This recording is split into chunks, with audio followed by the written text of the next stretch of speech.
Senior Report thanks Edmund Besch of Bristol Burgess Insurance Agency, 65 East Main Street, Westfield, for his generous grant to provide news to seniors. Funding is provided by a grant from New York State Senator Catherine M. Young, representing Western New York's 57th District with a local office in Olean.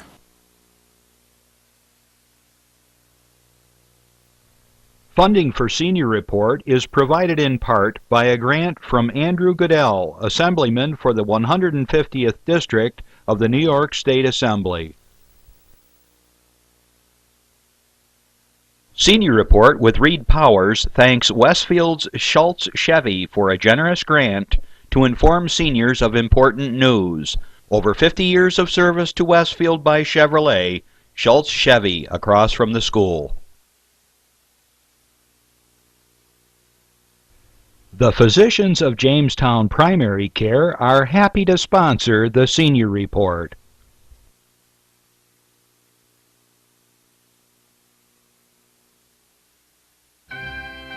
From the Access Channel 5 television studio in Mayville, it's Senior Report with Reed Powers. Senior Report is broadcast live throughout northern Chautauqua County on Saturday morning from 9 to 10 a.m. each week. Call in and share a thought, make a comment, ask a question, or simply wish someone a happy birthday on Chautauqua County's only live call-in senior program. Since 1995, Reed has been bringing viewers hundreds of interesting guests, informing the community on a variety of subjects. Here's the host of the show, Reed Powers. Good morning, everyone, and welcome to another edition of the Senior Report. It's Saturday morning, and it's brisk out there, and we've got a fella that wants to talk to us right off the bat. I'm sure he's got his winter long johns on and hat and coat, so let's see if we can get him on the line. Reed, are you out there? Yes, I'm here. Can you hear me? Whoa, we sure can. Are you freezing down there like Great. we are? Well, actually, I'm wearing my swimming suit. Do you have a picture of that? All the women want to see. Well, it was warm. We just left the 80-degree area, and I'm looking forward to being back, however, because I still have a lot to talk about. And I appreciate the fact you're running the show for me while I'm away. You're a real handsome prince. Thank you. You're welcome. You're welcome. So what's going on down there? Okay, well, I got a couple of the most important people on the ship. I have the captain, and his name is Hector Bobo, and he is going to be talking a little bit about the techniques and the operations of this ship. Mm-hmm. And then the guy who runs the show in terms of the passengers is Nikos Batitastos, and I've had him on 3 times. This is my 3rd time, I think. 3rd or 4th time, I don't know. And he's in charge of everything else on the ship. Captain Bobo makes sure it doesn't turn over. That's a good thing. Nikos Batitastos, he takes care of everything else, the amusements, the entertainment, the food, the beverages, your housekeeping, and anything and everything that comes up. It's his headache. All right. At any rate, I wanted to let you talk to Hector Bobo. He is the captain. He is the one who's the king of the ship, runs the ship. He's the final word, and here he is. All right. Good morning. Hi, good morning. Good morning, Captain. From the Carnival Splendor. Good morning. Is Reed behaving himself down there? Yeah. We are controlling him. So tell us about your ship and how many people and where you're headed. Well, it's a beautiful vessel built in Italy in 2008. We can have on board up to 3,700 guests, wow. And roughly the crew members are 1,100, around 1,100 people. So we have on board, when we are full, around roughly 5,000 people total. Wow. So what is your itinerary for this week? This is our winter itinerary. So we sail out of New York, and we first call Port Canaveral, then Nassau, and then Freeport. Beautiful. How's the water? Nice and calm? Yeah, the water is nice and calm. Well, until we cross Cape Hatteras, then the water is nice. Mm-hmm. The weather is nice and calm. Yeah. So and it's nothing but blue skies and sunshine today out here. It's fantastic. Yeah, it's beautiful. Yeah. I can't say the same thing. We're supposed to get a little What's bit. the temperature up there now? Oh, it depends on where you are, but it's around 30 right now, and it's supposed to dip into the 20s tomorrow for the high. And they're talking now. Reed, don't get up. It's going to be 30 in New York. Now, Reed, don't get upset, but they're talking at least about a half a foot of snow or more by tomorrow. I love the way you kid me. No, I'm serious. We're under a winter watch or warning or something or other, a lake effect. I got to take the bus back on Monday. If you get stuck, don't call me because I won't be able to get to you. No, it's not going to be that bad. Just usual winter weather. Yeah, everybody will have the snowmobiles out now. For sure. Everybody has a snowmobile. So, Reed, I always ask you. Well, okay, I'm going to let you hear a word or two from Nikos. Right. Nikos Batizatos, he's the one who makes sure everything runs here. Okay. Make sure you get fed. Here you go, Nikos. Say hello to the gang down up there. Morning. How are you? Good morning, Nicholson. Welcome. The cold weather up there. Oh, it's lovely. I've got every stitch of clothing on, I think, today. So, well, welcome to the show once again. I know we've talked to you before, and so what's your theme this week? Do you have a particular theme for the cruise? Well, we have any kind of entertainment themes. It changes every night, from tropical themes to formal themes to casual themes. It all depends, variety for each and any kind of taste. Or as the captain said, almost 4,000 people, catering each and every one of them. It's a big task. An army of people, food varieties, choices, and more choices. Nikos, what about choices? What kind of shows do you have this week? The very moment we are having 3 production shows where, well-designed, choreographed, and produced by choreographers here in Carnival. Quite expensive with props and backstage rounds and duration almost an hour, 15 minutes to be specific. And at the last day we have the Legend Talent Show, which is a kind of live karaoke where we select particular guests that they have a good singing talent, and we put them up on stage. Oh, by the way, you get Reed up there. He's very good at entertaining. Well, we're gonna try him as Frank Sinatra, I believe. No singing, but he can get up there and tell jokes. Okay. The last time I told a joke on the elevator, it became part of the shtick for the night entertainment. The comedian used my joke. It was the one about the parrot who has a. Don't tell that one again. No, we know that one. I can't tell it on air again. No, I know that one. That's a bad joke. Okay, so Reed, how many pounds have you gained? Well, the worst part about this, John, is I always lose some weight before I go, and I was very good. I lost 10 pounds so that I can certainly make up for any gain in weight. I gained them back before we took off, unfortunately. Oh, bad Reed. It looks like I'm going to have to strip another 5 pounds off at least. You got to get up on that upper deck and have some running every morning. Yeah, you know me and running. So, Reed, are you enjoying the cruise so far and the entertainment? I've had a great time. I always do enjoy it.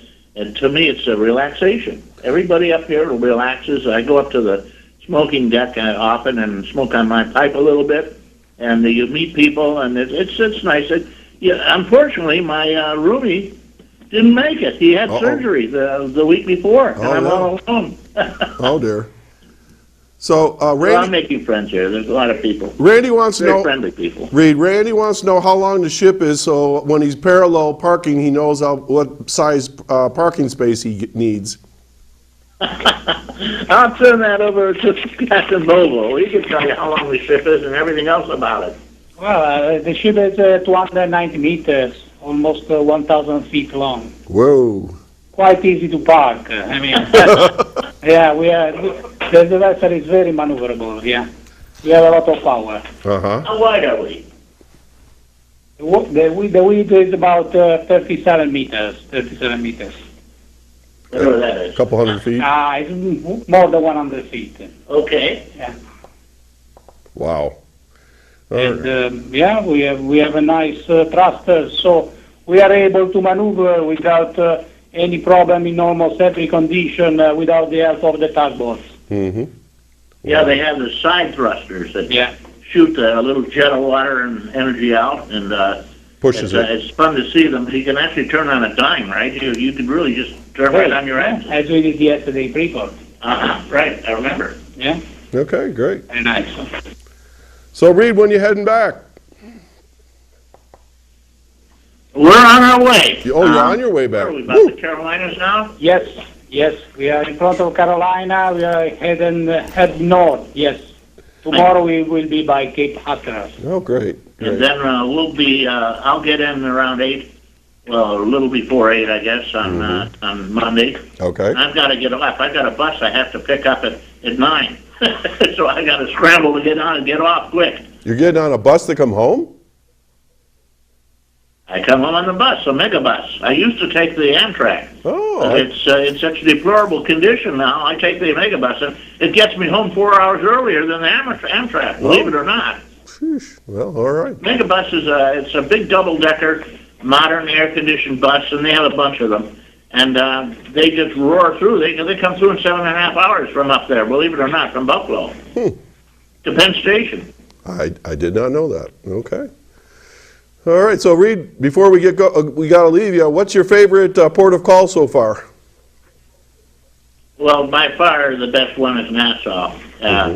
It's the most active one, and I always hang out there. There's a little cafe, beautiful little cafe, right across from the park there. They have a little park where they let you out. And the park is a beautiful, it's modern with a lot of luxury plants and trees and so forth. And then right across from it, there is a little cafe. And I sit on that cafe and just relax. And they have, for a buck, you can get a big cup of hot coffee, and they have a big patio. And they don't have, so you can just sit there all day if you want and watch the horses go by. And the horses all have hats on them. Horse with a hat. Okay. And I picked up some smokes for my son Jimmy, and they have some really great cigars around here. I bet. And you can get them. They claim they're from Cuba too. Although down in Tampa right now, you're growing Cuban tobacco and making Cuban cigars. Okay. Well, listen, we're running short on time. Is there anything you want to tell the folks before we go? Maybe about Thanksgiving or anything? Well, I'm going to have a big turkey, 2 big turkeys, and my family's all going to be together. And I'll turn it over to Captain Bobo, and he can just say goodbye, and then we'll have a final word will come from Nikos. All right. Goodbye. Come to visit us. Well, The weather is beautiful. all right. Well, thank you for joining us this morning. You look very nice on our TV. We have your picture here.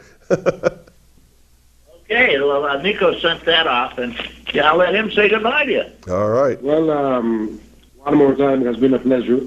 I'm going to try to send you a bathing suit with Reed.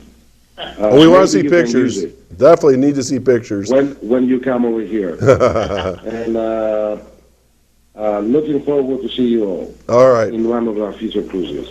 Well, thank you for joining us this morning, and we wish you a safe cruise and continued success and happy Thanksgiving from all of us here.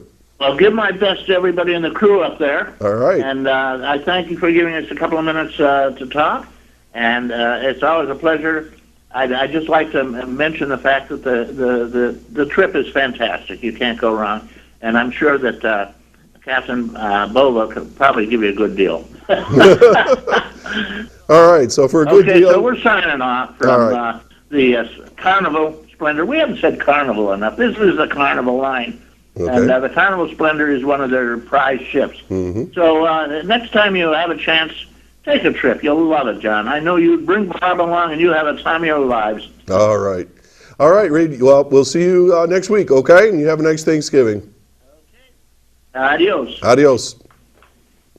Okay, folks. Well, you were just listening to a conversation between myself and Reed Powers, our host, and the captain, whose name will remain unspoken because I don't remember what it was because it was too long, and Nikos, the director, his last name is Islam. This is where we need Marianne Spanos. I have a feeling that was a Greek name, though she's not Greek, but her husband is, and she probably could tell me what it was.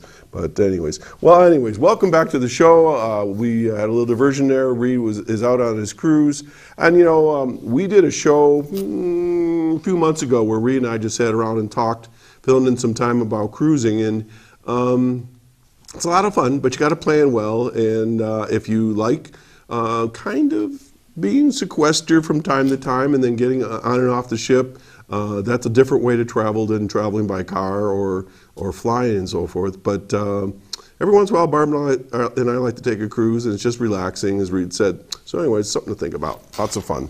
Well, I don't want to take a whole lot more time because we have a great program here with Jim Fischer coming up, but I did want to run over just a few notes real quick. Last week I mentioned some of the senior clubs, and I should also mention that the ones I mentioned were more in this area, but let me just tell you the names of the clubs, because I know that we're being broadcast throughout the county, and I didn't want to leave anybody out. Now, this is in the senior life section of the Post-Journal that comes out every Monday morning, okay?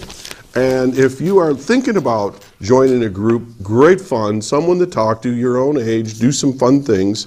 But these are the places, and I'm not going to go into all the details, but I'm just going to list the clubs that are listed here. If you don't get the Post-Journal, also in the Dunkirk Observer, they'll list the ones up in the north end. But for instance, there's a group in Carroll, Celeron, West Ellicott, Faulkner, the Harmony Senior Citizens over there in Panama, the Lakewood Bustye Golden Agers, the Mayville Senior Citizens, the Ripley Senior Citizens. You've got the Senior Citizens in Jamestown. Findlay Lake has a group, and Ellery Center. They have a group out there. So lots of opportunities to get out of the house, especially with the winter weather coming. You might feel kind of getting cooped up and getting some cabin fever. Get out there and see some of your friends.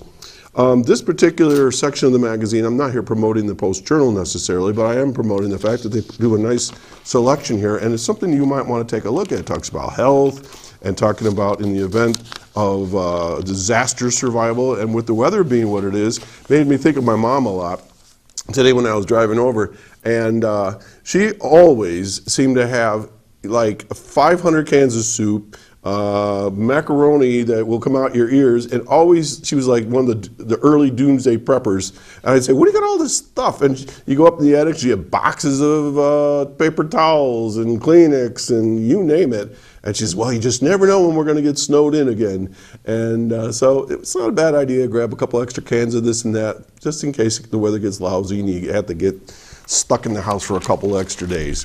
Also, another reminder I had to remind myself is if you haven't got your snow brushes out, might not be a bad idea to throw them in the car today, because, as I said to Reed earlier, the weather is going to get nasty in the next 24 hours. Okay, let's get on to some other things. Another piece that was in the paper this week, but they've been promoting this on TV. I've been watching this every morning. Bart puts on the news, and men's health. And this is going to go right into what we're going to be talking about here in a little bit. But guys, we're lousy at taking care of ourselves. We seem to take care of our kids better than us. Hopefully we take better care of our wives and ourselves, but we got to take care of ourselves too. And there was a section just recently in the paper, and it talks about things like, cancer of all sorts, hair loss, my favorite topic, losing weight and so forth. But the whole thing is there's lots of things for us to think about that we don't really put a lot of attention on. We've all our lives been worried about going to work or fixing the hot water tank or making sure the car is running right or whatever, and we seem to be focused on everybody else. Or the macho thing, it's just a little pain, it'll go away. If you don't check these things out, 3, 4, 5 months later, a year, it's evolved into something else that's either inoperable or it's going to cost a whole lot more money. So get off your ego.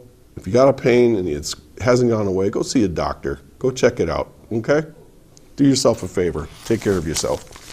Okay, I want to bring up a slide for you today on the winter festival that's going on, the Winter Wonderland Festival. And we have that poster here. It should come up here in a second if the guys are listening to me. There they are. What a team we have here at the Children's Safety Village. It's starting a little bit. It's about 10 o'clock. Let me see here. 10 o'clock till 5 today. And it's only $3. And bring the kids, folks. But there's things for everybody. There's kids' crafts, as it says. There's crafters from all over the area that come in. And if you've ever been by there, there's little buildings. And every building has a crafter in there, whether it's jewelry or Christmas things for the house or decorations, or I don't even know what's all there. Just all kinds of stuff, but I know there's a lot. This morning, just before the show, I set up some music equipment, and we're going to have some live music. I'll be singing around noon today and tomorrow, provided we don't get snowed out. And I think I saw that there's a barbershop quartet coming in, and I've been hearing something along the lines, perhaps some of my kiddos and friends from Infinity is back again. So anyways, today is November 23rd, and tomorrow, Sunday the 24th. Guys, come on out. It's a great opportunity to support a great program at the Children's Safety Village.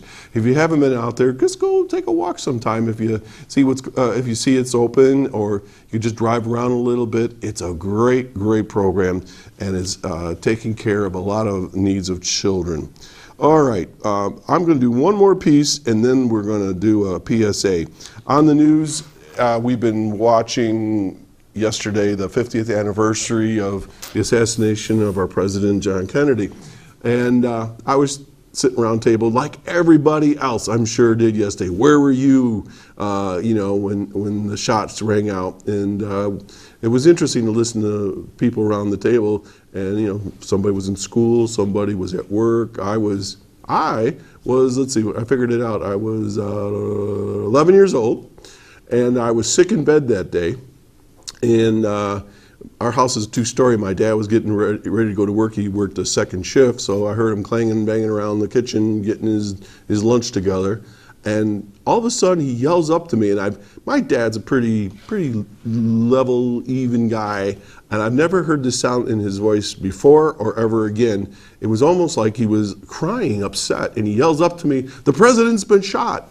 And I don't know what I was doing at the time, or whether I was reading or doing homework or something in bed, but it caught my attention immediately. I could hear him. He turned up the radio, and he was just so distraught. And, well, so all of us were. And but that's left a lasting memory in my mind. Of course, all the things that went on. And I brought a little souvenir, and it's very strange that I've kept it all these years. But I'm not exactly sure what it was called. But up in Buffalo, they used to have like a home show, I guess it would be called. And when you walked in, they used to have these little memorial kinds of little, I'm going to put this so hopefully it's not too shiny, Randy. If you can zoom in on that, I don't know. Put it up higher. Oh, there we go. Perfect. But this is right after President Kennedy was shot, but you can see how little it was, just a little memorial newspaper. And I have it behind the frame. I'm afraid if I take it out, it might crumble. But it was the exact duplicate of the Buffalo Evening News, which I don't even think is in circulation anymore. But it was all about John Kennedy, and I've kept that all these years. And when I found it again after a number of years, I put it in a frame to protect it. But anyways, wow. One person's life can really make a difference, and we often think, what would have happened if he had lived and maybe served another term and so on, and he certainly has quite an interesting legacy. Folks, this is the Senior Report. It's November 23rd. It's about 9:25-ish. This is a call-in show. If you have an anniversary, a birthday, something you want to complain about, that we can't fix, but that's okay. You can talk to us about it. If you have a question about senior programs or anything, call us at 753-5225 or 753-JACK, as we say, And we will be rebroadcast throughout the week, so if you want to be famous, give us a call. You don't have to tell us your name, just got to be nice on the phone. We don't want any cranky people in the morning here. So right now we're going to take a public service announcement. We're going to be back with Jim Fischer, and we got a most interesting topic for all of us to think about and to be aware of. So here's a break, and this is The environment is my passion. Every day, I live for the outdoors and all of its challenges. That's why I enlisted in the Coast Guard. Now, I serve to protect the environment and defend my country.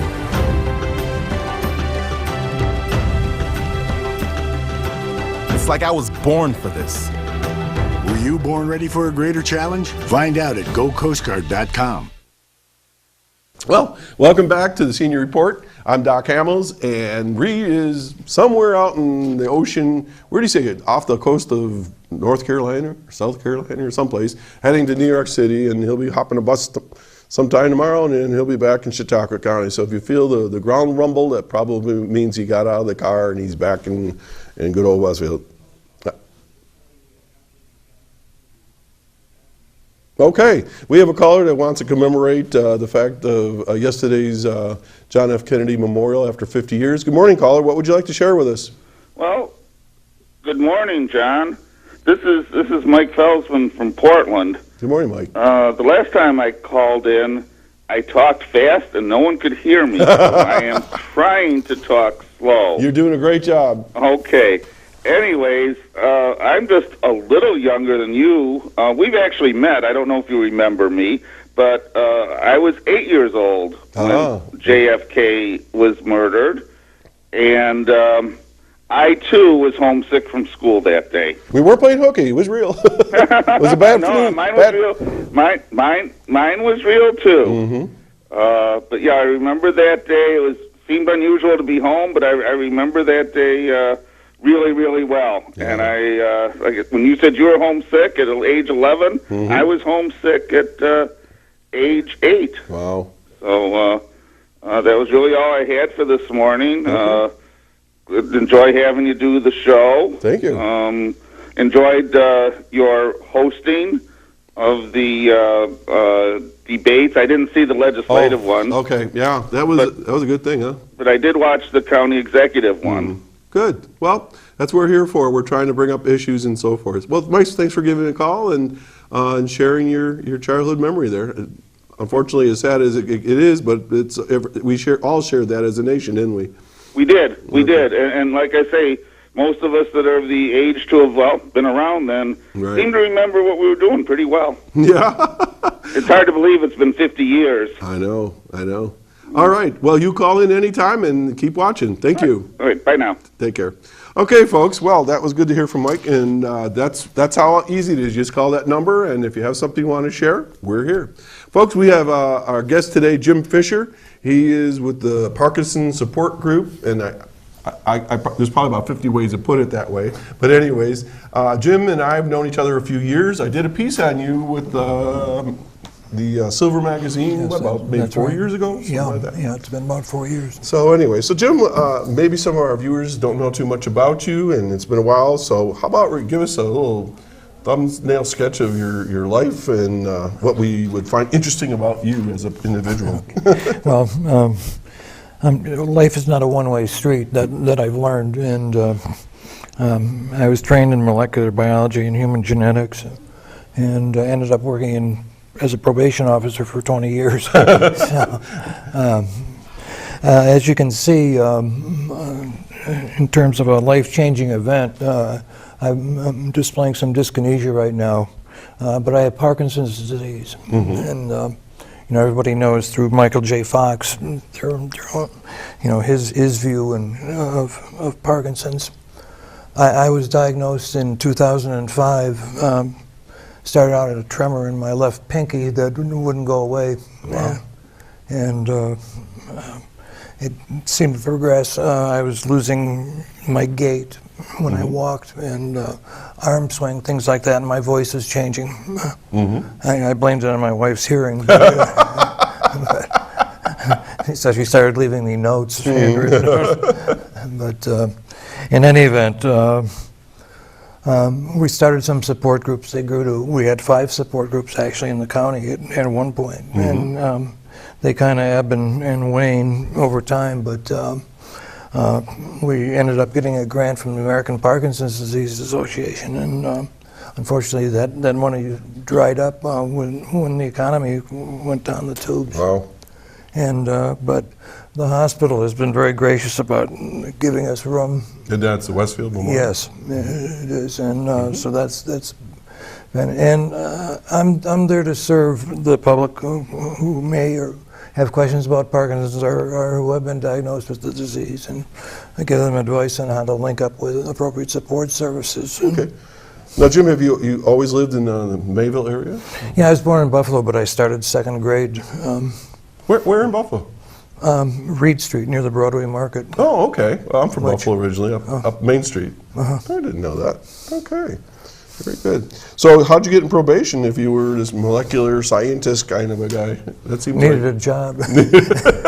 So, and that's true. No, I became interested in human services, basically. And I was, okay. All right. Well, to me, one of the reasons why I asked Jim to come on the show, and we were talking a little bit earlier, is that more and more I seem to see a prevalence of Parkinson's disease showing up in people that I know or relatives and so forth.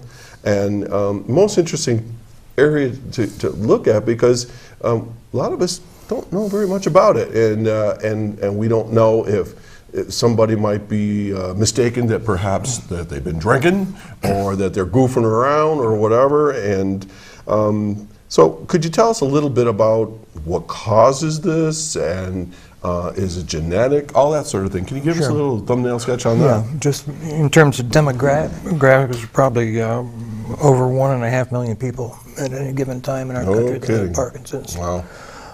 The University of Washington in St. Louis just completed a demographic study on prevalence of the disease, and they showed a map of the United States, and areas of red where there were high numbers of Parkinson's, and Chautauqua County, unfortunately, is very red. Really? Excuse me, yes. Is that across all New York State, where like high, or across the nation? Mostly along the lake. Really? Lake Erie, yeah. The lake effect. Yeah.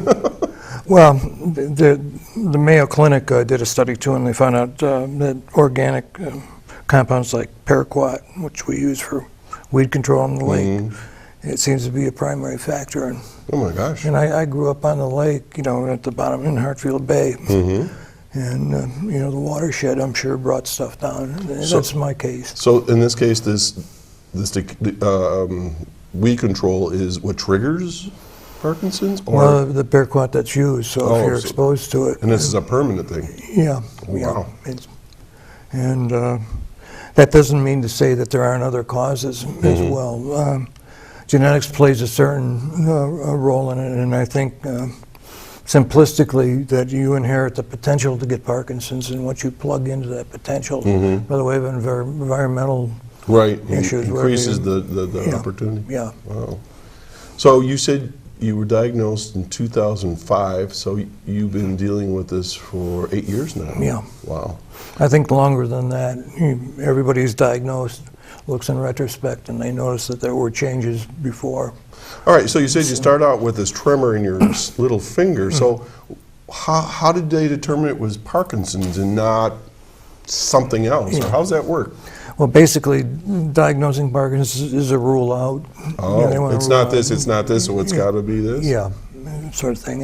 And the drug of choice for treating, there are many drugs available, but the primary drug historically has been carbidopa, dopamine.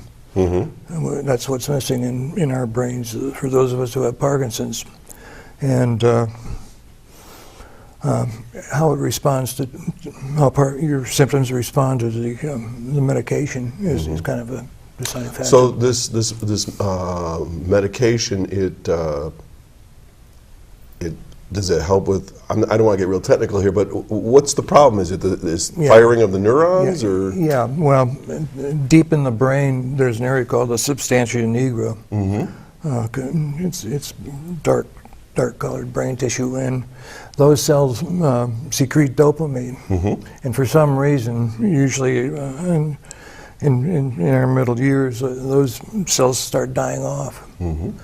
And we don't see symptomology until about 80% of those cells have died off, actually. So we kind of don't know what's going on, but I lost my train of thought. That's okay, you're doing great. Well, you were talking about the 80% of the brain tissue starts to go away. Is there a particular typical age that people should be kind of thinking about? Well, I think any age. I mean, Michael J. Fox, for example, was diagnosed, I think he was in his 30s. Right, very young. And typically anybody who's diagnosed at the age of 50 or less is termed young onset. We see more onset in 60s and 70s. And, all right, well, folks, you're watching the Senior Report. I'm with Jim Fischer, and Jim and I are talking about a really tough subject of Parkinson's disease. I think it's tough because it really changes your lifestyle and how you've been doing business. And if you have a question for Jim, or again, if you have other things you want to talk about, call us here at the Senior Report, 753-5225. We're right here live today, November 23rd in Mayville, New York. So Jim, we were talking about Michael J. Fox. You brought Michael up a couple times, and I remember him from that sitcom when he was a young kid, and he was real brainy, and then Back to the Future, and we didn't see any of that at that point, so that must have been pre-Parkinson's. But now he's got this kind of, I would call, rather mature show. I don't even know what it's called. I can't remember what the name of the program is. I think it's the Michael J. Fox Show. Okay, clever topic. Keep it simple. Keep it simple. And do you think Michael is handling the topic well, or do you think it's Hollywood exploiting folks with Parkinson's, or what's your feel sitting there watching all this? I'm curious. I would suspect Michael's at a place where nothing intimidates him, and I think financially and other means, and he's very much loved not only by people with Parkinson's, but in general in our society, and. What I find gratifying is it brings Parkinson's out of the shadows. There was unfortunately a fatal accident in Buffalo last week. I heard on the news, and essentially the media was blaming it on Parkinson's disease. Well, really? It sounded more like the gentleman had a seizure. Oh, okay. Which isn't usually seen in Parkinson's. Two separate syndromes altogether. It gives people the impression that somebody with Parkinson's driving is a missile, ready to maim society, and that that certainly isn't the case. Most people with Parkinson's are very responsible. Like I don't drive at night, because it's your limits. Yeah, right. and it's good advice for anybody, I think, to know your limits. Well, but let's talk about change in lifestyle. So you felt the tremor in your finger, so maybe now your handwriting might go for whatever I know. So could you walk us through, if it's all right, Yes, sure. some things that people might be aware of? And I say this because a lot of us are caretakers or family members with Parkinson's, and sometimes we get short-tempered. Why can't you do that, or whatever? So what are things that people might begin to see over stages? The most obvious, of course, are the motor symptoms, the change in gait and things like that. And gait being walking straight rather than kind of meander a bit? People tend to lose arm swing on the side that's first affected. So what would they do instead? It just hangs there instead of moving in synchrony with your steps. And, for me, and this is not at all uncommon, it was a softening of my voice. You can tell now it's rather hoarse and raspy. A little bit. But those were the defining things for me to begin with. The tremor wasn't going away; it was increasing to the other fingers. So I said, my family physician referred me to a good neurologist, and the first one I saw was still a little wet behind the ears, and I said, "Well, you're in your 60s, so everybody shakes." And I don't think that's true. I don't either. But so they sent me to another neurologist who said, we ruled out everything that could be bad and cause such stuff, brain lesions and things like that. So I was finally diagnosed, and I responded well to cinnamon, which is dopamine in pill form. And see, dopamine is a regulator. Like when we move a muscle, there are other regulators that shoot down, and if unchecked, they cause tremors and things. So dopamine is kind of a mediator to make sure those chemicals aren't just free to roam, and so to speak. And now, some folks I see with Parkinson's, their arm will just start to bounce around. I mean, is it different for everybody, or is it pretty much classic? Usually, the tremor in Parkinson's is a resting tremor. If you're doing something, buttoning a button or something like that, you don't have the tremor. If you're just sitting around, watching TV or something, your hand, like, so if you're busy and you're involved with something, you can kind of focus on that sort of thing. There's another ailment called essential tremor, and that's a tremor that occurs when you're doing some fine motor skill work, tightening a screw or something like that. People will get a tremor that causes them not to be able to do that fine stuff. So over the course of having Parkinson's, is this something that basically stays the same? Does it progress? Does it get better? What will happen for folks that begin? Well, yes and no. Yes, it is. No. It does progress. It's known as a progressive, brain disease, and mine has gotten worse, obviously, from a little picky. Right. What you're seeing here with my dyskinesia, that's this pitching in my head, where it comes out on me basically, is basically a side effect of one of the medications. Of cinnamon, and that's managed by yet another a medication to take care of the medication. Yeah, and but right now, after about 10 more minutes, this will go away, and because the medication is fully kicked in at that point. Most people with Parkinson's have to fine-tune their medication schedule when they take it. How much they take, and that sort of thing. And everybody's a little bit different, but you learn over time what works for you, and so on. Now, let's see what I was going to ask you on this. What do you find as far as the community at large and how they respond to folks with Parkinson's? Is it become a kinder and gentler society, or are people still saying, "Look at that guy over there," or the little kid says, "Mommy, why is he shaking?" Or are people a little more open about this? I think more people are open, at least here in Chautauqua County, because I've been fortunate to have the opportunity to talk to a lot of people, and I wasn't going to hide anything. You've been very, very upfrund about it. I sat as a town judge and was reelected, and so people still like me. Sally Field would say. Well, good for you. And so life goes on. Yeah, attitude plays a role. I'm fortunate to have a lovely wife who is very supportive. Great. We talked a little bit about behavioral issues before the show started.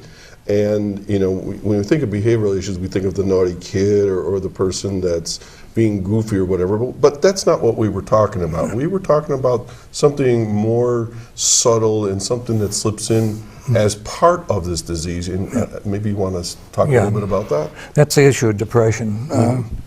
A lot of people are almost embarrassed to say, well, I'm depressed, like they're a weaker person. But in Parkinson's, it's not what I'd call a situational type of disorder. Woe is me, I've got depression. It's not that way. It's an organic problem due to the brain chemistry that causes the depression. Really? Yeah. Now, is there medication for that? Yeah, there is. And most people with Parkinson's, if they're going to a good movement disorder specialist, he or she will certainly explore that to make sure that that's not going on. Okay, that is something I did not know. Yeah.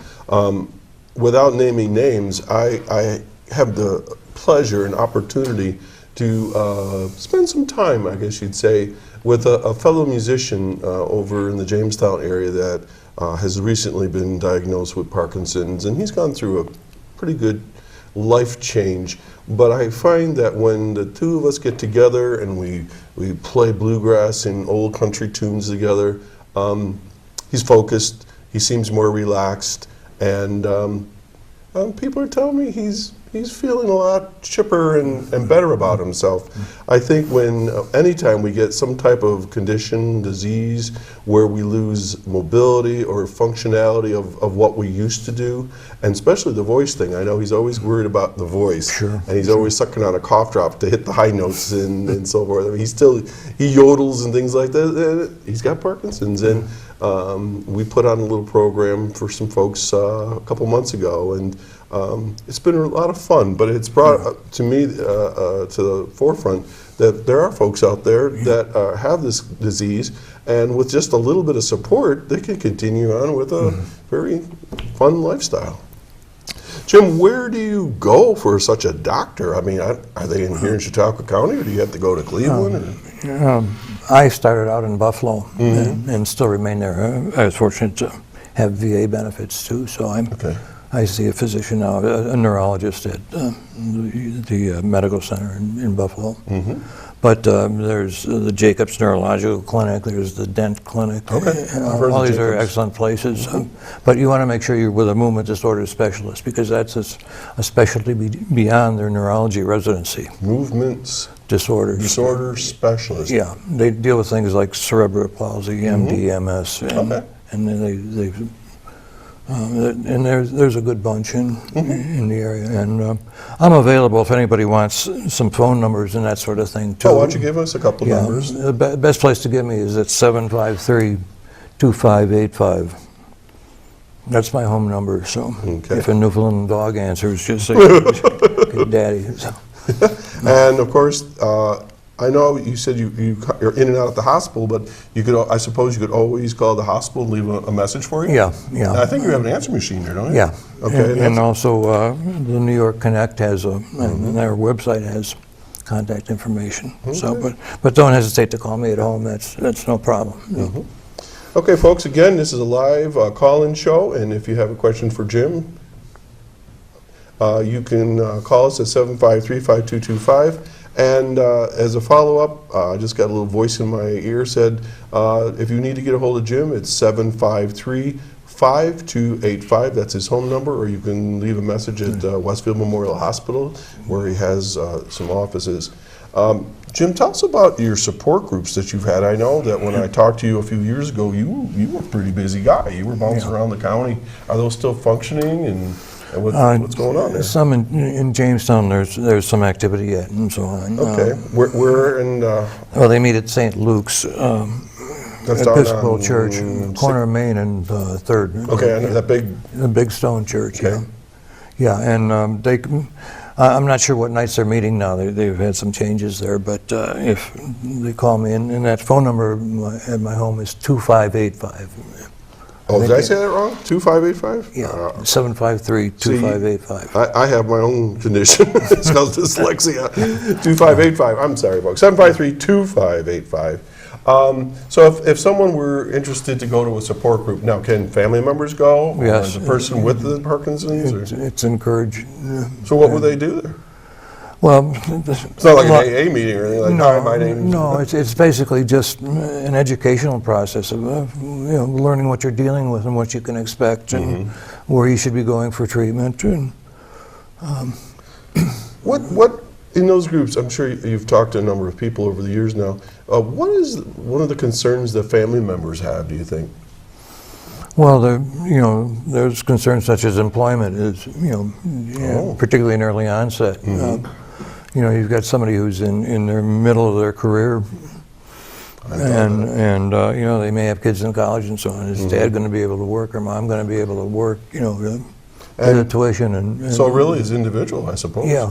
Will a doctor say, that's it, you're done, Jim. You can't go run that machinery anymore or anything like that? Or? Well, yeah, you have to use some judgment in that if you're a crane operator and have tremors. It's not. So it's really pretty. But if you have a job that's less demanding physically or motor-wise, wow. Yeah. What about insurance? Does your insurance help out here, or your health insurance or anything like this? Yeah, I can speak to both, because for a number of years I was, on county insurance. I was a county employee, and that the drug side of that was very good, and I have no complaints about it. The VA has been excellent to me, in spite of all the bad media they've had lately. It's not what you'd expect from a federal governmental agency. I mean, they're very caring, and I can't say enough good about them. So excellent. All right. Let's see. I'm just going through my list of things here. So, if a family member was dealing with someone with Parkinson's, should they like panic, or should they like they're going to change everything around the house? Do they have to? Do they have to change it? A lot of times they feel like, well, he's the one with disease. Why do I have to change? Is there any accommodations that they've got to make? Yeah, well, it's all the above basically. And to answer your question, my wife has a great sense of humor. She said, "I guess we can get rid of the blender."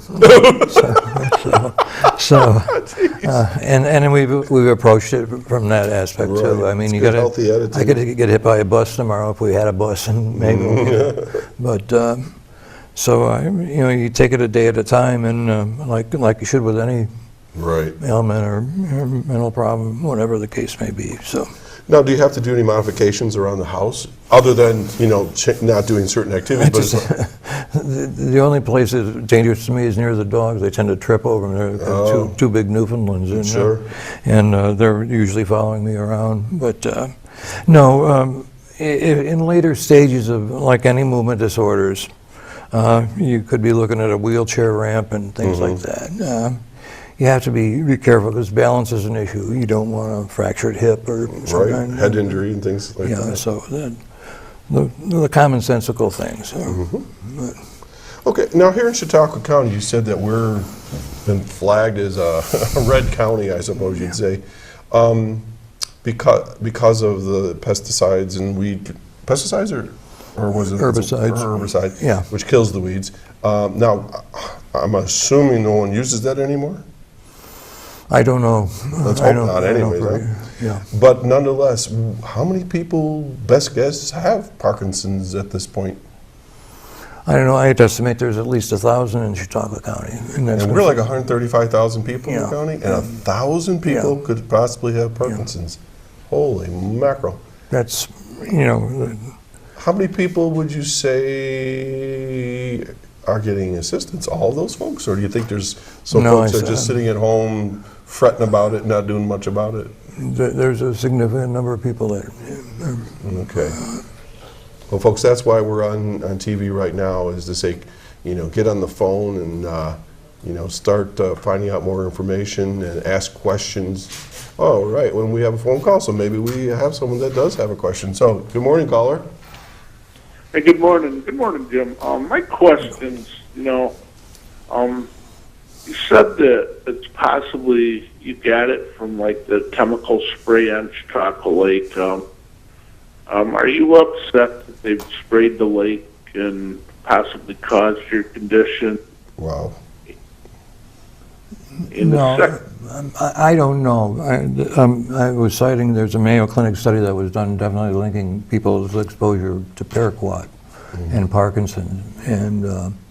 But there's other herbicide. Agent Orange is a big one. Any Vietnam veteran who's exposed to that. There's an extremely high incidence of Parkinson's in that demographic group.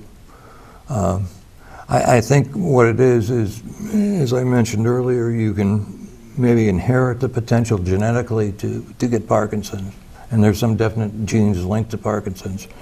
But what you put into that potential in the way of pesticides, or could be fumes from welding, there's a number of environmental factors and chemical factors that have all been linked to Parkinson's. So it's not just paraquat.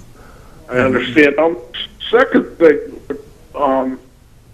is there people out there that would actually think that they catch this just being around a person that has it, like it's contagious or something? Yeah, are people real paranoid on that, or are they sort of understanding that? I haven't seen that, but if they probably wouldn't come and see me anyway if they're afraid it's contagious. So, but it definitely is not contagious. It's. But that's the old world thought is, I remember I'm a special ed teacher by trade, and the parents used to be worried long ago that if child had, for instance, cerebral palsy or some type of mental disorder, or whatever, if they drank out of the same water, they would catch it. So that's just that's a bunch of hooey. Yeah. So, caller, does that answer your questions? Because we do have another caller on the line that we want to hear from. Thank you very much, and thank you for being on the show. Well, thank you for calling. Thanks for calling. Okay, let's go to our next caller. Good morning. Oh, good morning. This is Linda Spalding. Good morning, Linda. Good morning, Jim. It's so good to see you on the show. I'm sorry I'm calling in late. Thanks, Linda. It's hard to hit a moving target. But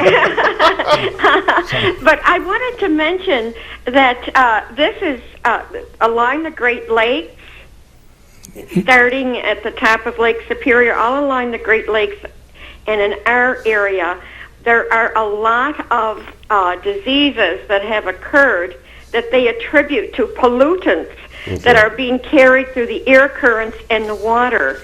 And it isn't just Parkinson's disease, it's also thyroid disorders, hyperthyroidism, hypothyroidism, which is, over and underactive thyroid cancer. They've done a lot of studies. So people should stop and think about what pollutants do to the environment and how they cause a danger and a threat to our own health and safety.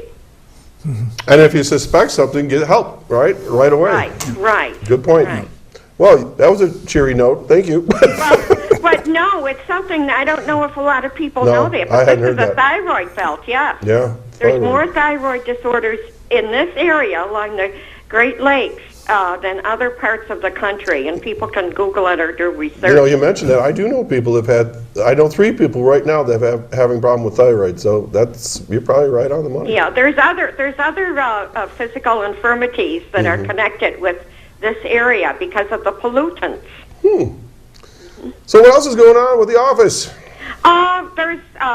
They're doing health insurance counseling for the Medicare D plan, prescription drug counseling. They're very active. They help people with all kinds of different things at the Office for the Aging. And, of course, there's the Senior Employment Program and our computer training that we have going on in Westfield at the Patterson Library, the Dunkirk Free Library, and the Jamestown Office for the Aging. Wow, you're busy. and we've trained over 1,000 people, which is pretty good, I think. That's awesome. Yeah. So if people want to call, the number's on the screen. It's 753-4471. And once again, Jim, it's so good to see you on the show, and thank you for all that you've done for our community and that your support group that you've got going. Well, thank you, Linda. I appreciate that. Yeah. Okay, then. Well, have a great week and happy Thanksgiving, Well, everyone. you too. All right, you take care, and we'll talk to you next week, hopefully, okay? Okay, thank you. That was Linda Spalding from the Office of the Aging. I have a last question that came in while that was going on. It says here, and we just got a little bit of time, how does Obamacare affect you or anyone with Parkinson's? Anything special that's going on with that? It affects my blood pressure. Thank you who sent that question in. So, I don't know. I certainly haven't had time to read the bill. I think from what I see is it's not just the executive branch of the government, but the Congress ought to get their act together. And regardless of what side of the aisle you support, we're dealing with people's lives here. Right. And from what I've seen going on, as an elder citizen, it concerns me for my grandchildren. And so on. Okay. So, but it hasn't affected me. Nothing directly. specifically. Right. Okay, and this would obviously be a pre-existing condition for Yeah. anybody. Well, Jim, you got like 20 seconds. Anything you want to say to anybody or any reminders? Because we're going to be running out of time suddenly here. Call me. I'd be glad to talk to you. Man, it's between you and me, and it's not a matter of public record. And I know if you're like I am, you had a lot of questions that you were afraid to ask, and you shouldn't be there. You should get informed, and that gives you a lot of stability in your life. So let me help if I can. So it's 753-2585. Correct. I got it right this time. Well, Jim, it's been a pleasure talking with you, and I do appreciate your candidness. I mean, that's hard to find these days.